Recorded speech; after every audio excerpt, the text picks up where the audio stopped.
Ang alamat ng tatlong bibe. Noong unang panahon, may tatlong magkakapatid na bibi. Sina Bibi, Bobo at Bunso. Sila ay masayahin at laging magkasama sa lawa. Isang araw, nagpasya silang lumangoy sa mas malalim na bahagi ng ilog.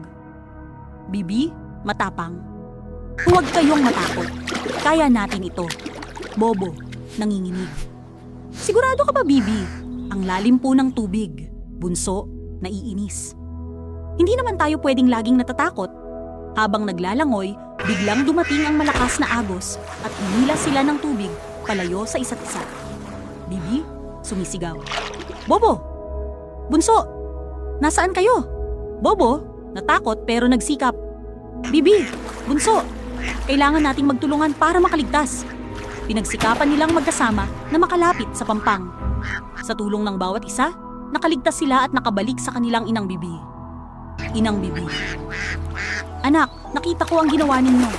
Masaya akong magkasama kayong lahat at nagtutulungan. Bibi.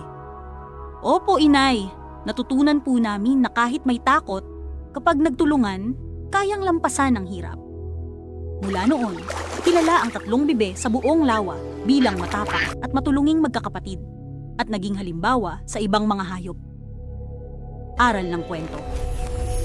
Ang tunay na lakas ay makikita sa pagtutulungan, tapang, at pagmamalasakit sa isa't isa.